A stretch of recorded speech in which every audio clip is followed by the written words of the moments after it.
Hello and welcome to Hybrid, powered by chinkseyMEDIA. Tom stepped into the mic again. He's back.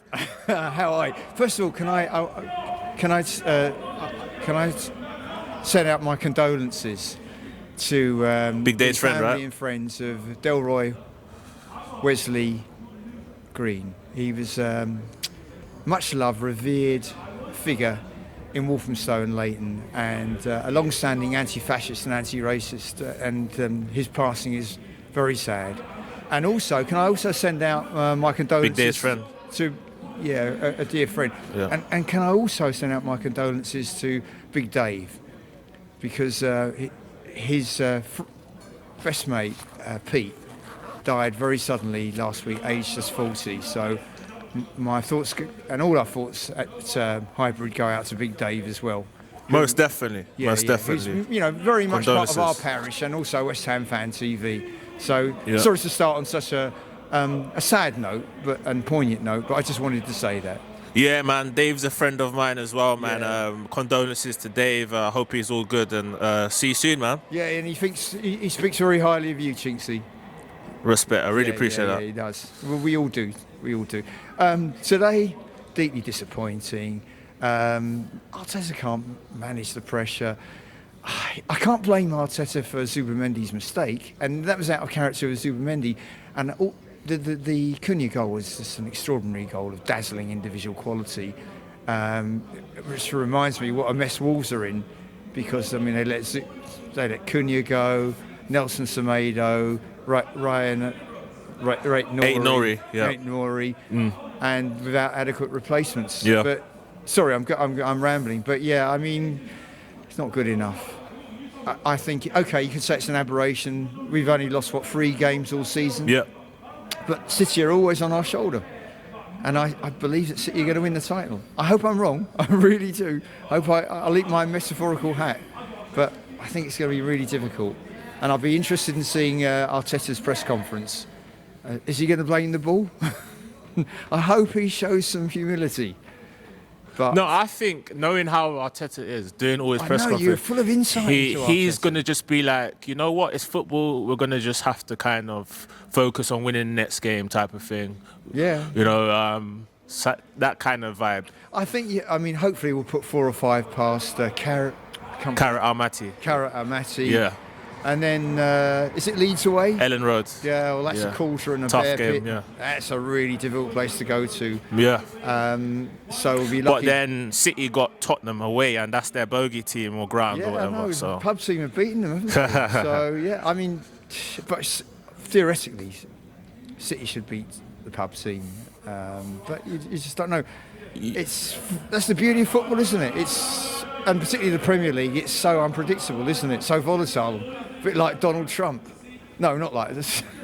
Not like Donald Trump. But I think we've still got a chance, but I think today the performance was poor. Having said that, Cunha's goal was terrific. unfortunately, I wasn't even in a position to watch the game today. I think that's the first game I missed all season for whatever reason, without watching or. But I'm obviously monitoring it. I see us, equalise. I was like, yeah. And then I blink.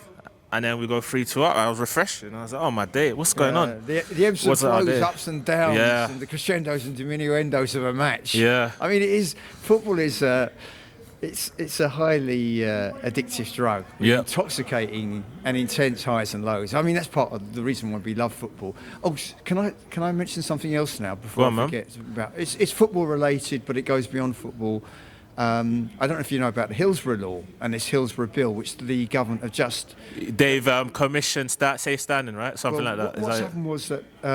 what's happened? The Hillsborough Law, it's... the Hillsborough Law, it's a measure that ensures that public bodies cannot cover up the truth. Because after Hillsborough, the South Yorkshire Police Force, they engaged in a cover-up to conceal their incompetence, which resulted in the deaths of 97 Liverpool fans. Yeah. Anyway, so the Hillsborough Law is an attempt to ensure that public officials and authorities fully disclose all the facts involved in any incident. And if they refuse to disclose, there's prosecutions. So this bill is going through Parliament, but it's just been pulled because the security services, MI5 and MI6, are exempt from it. Okay. So Ian Byrne, who's the one of the Labour left MPs in Liverpool, has tabled an amendment calling for no exemptions whatsoever. Because let's face it, why should anyone be above the law? Most of all, the security services, MI5 and MI6. So what's happening now? The law has been, the bill, which is going through Parliament, which will hopefully become law, has been suspended. It's been temporarily suspended, but it's going to come back. And hopefully this law will be introduced, which means that no public body... We just got an absconder, just saw the mic and decided to walk in front of the camera. But anyway, carry on. Yeah. So it's a very important... So the Hillsborough Law, when it becomes into effect, will be a really important law. Yeah. Because it ensures that there's candour and openness and no more cover-ups. Well, we hope. And also, it has an impact on things like Grenfell as well. Yeah. And the Horizon post office scandal. Do you know, actually, while we're on the subject of Grenfell, at the time, my mum was actually living down the road from Grenfell. What, near Latimer Road, Labatt Grove? Yeah, around St Quentin Avenue, which is 5 minutes from Grenfell. Wow. So when it happened, she was living there. And I remember, actually, there's an interview of me speaking to Sky News somewhere on the internet about it, because I went to visit the memorial. It's deeply traumatic. Very deep, yeah. I mean, my union branch, the next day we came down to support, and it was wonderful, the support for the families and the community around Latimer Road, because the local authority and the government did nothing for days. Absolutely nothing. Yeah. This is so typical, isn't it? Shambles. But can you imagine if that had happened in somewhere like Kingston-on-Thames or Maidenhead? In the home counties, there would have been floods of support, floods of help. I was actually in and around Maidenhead about September. You know Cookham?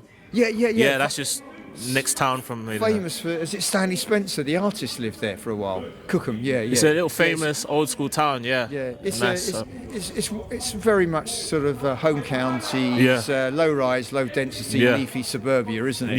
Yeah. Not very monocultural. I think High Rickham way, innit? Yeah, very middle class. But so the thing about the Hillsborough Law, I think it's really important because football is an integral part of our culture, and those people that say, oh no, keep football, politics and football separate, it's rubbish. It's an integral part of our culture, and it can't be divorced from the wider societal issues, can it? But anyway, I'm rambling on. No, you're not. Some gems here, man, as always. Yeah, and I think there's something else about, I mentioned about Donald Trump and what's going on in America at the moment. I mean, another activist has been shot dead by these racist ICE immigration officers. And, you're talking about invading Greenland under the guise of national security. I've been seeing that a lot in the news, Greenland. I was like, well, I haven't seen Greenland around. That's right. Is it Scandinavia? Up in the Arctic Circle. Yeah. And it's a huge land mass. Yeah. But it's rich in mineral resources, and this is what Trump's really about, isn't it? Getting control of resources, like he is with Congo. They're quite interested in the Congo and Venezuela. They're all countries that are rich in natural resources, aren't they? So it's very definitely, yeah. And the way this guy's behaving, it reminds me of there was a wonderful quote from James Baldwin, and he once said that power allied to ignorance is the most ferocious enemy of justice. Yeah. And I just think that sums up the Trump administration. Right. People like Vance, they're all racists, aren't they, and misogynists, and they're out for themselves purely. That's a real shame. Anyway, sorry. Right. I'm rambling on. Title race. It's hotting up now. Aston Villa are there, Only 4 points. But as I was saying to Kivsy, Manchester City have to have it in their heads that they will beat us. So let's say it's 1 point, because they just think like them, right? 1 point. So that means if we trip up one more time and they win every single game, including against us, they win the league. Yeah, I mean, it's going to be very close. I think it's going to go to the end of the season. To the wire? Yeah, I think so, yeah. I don't think... no one can be certain at the moment. They've got tougher fixtures than us, especially away, though. They've still got to play... Liverpool. They've got to play Liverpool at Anfield, haven't they? Exactly. Yeah. So that's going to be a tough one. We've literally ticked off Manchester United, Aston Villa, Liverpool. Oh, we beat the Villa. That was a good result. And we've got Chelsea and Tottenham coming up. So once we get them out of the way, we need to start winning big games now.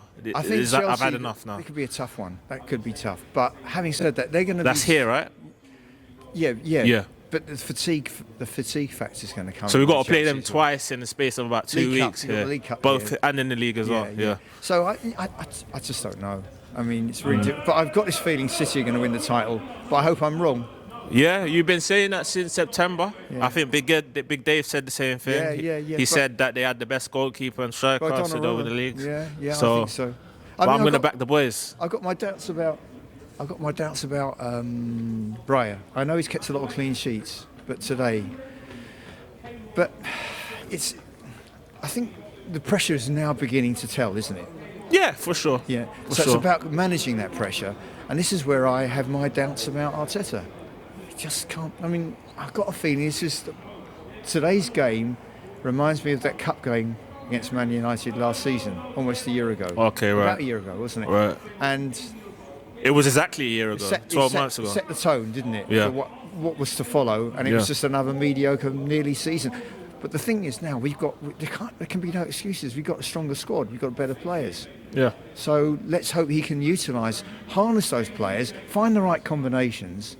I mean, which is something which I don't always think he does, and unlock the undoubted ability of our players. But I don't understand why Eze is not starting. I think it changes next week. So I think because we haven't lost, if it's broke, don't fix it. With the Trossard, with the left back, with the striker. But now you need to change it now, because even if you bear in mind we have not won for 3 league games.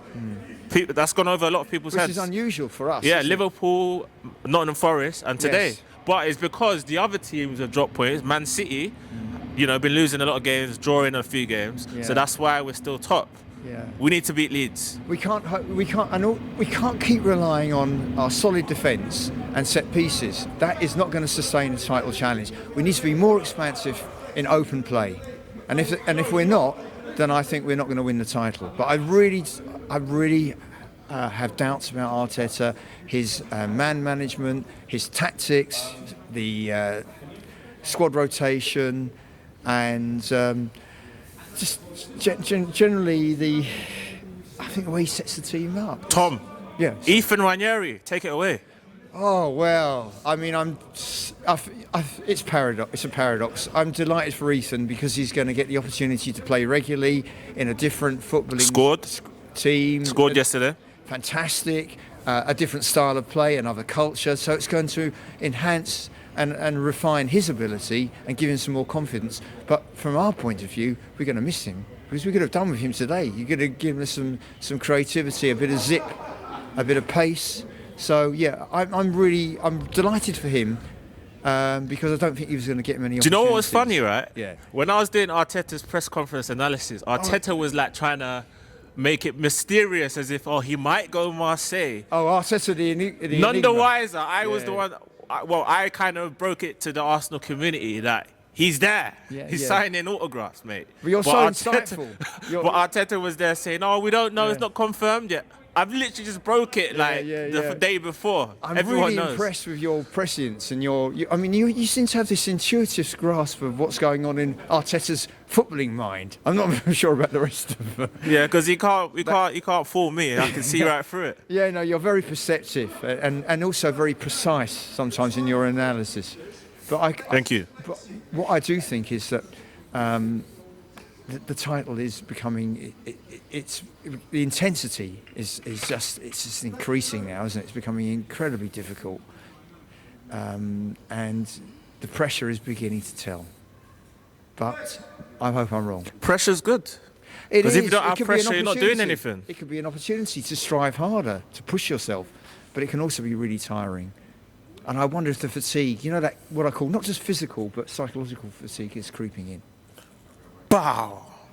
Tom's amazing. Well, no, you are. You're doing a great job. Thanks for watching this video, guys. Don't forget to like, hype, comment, share, subscribe, and send some super chats, you filthy animals.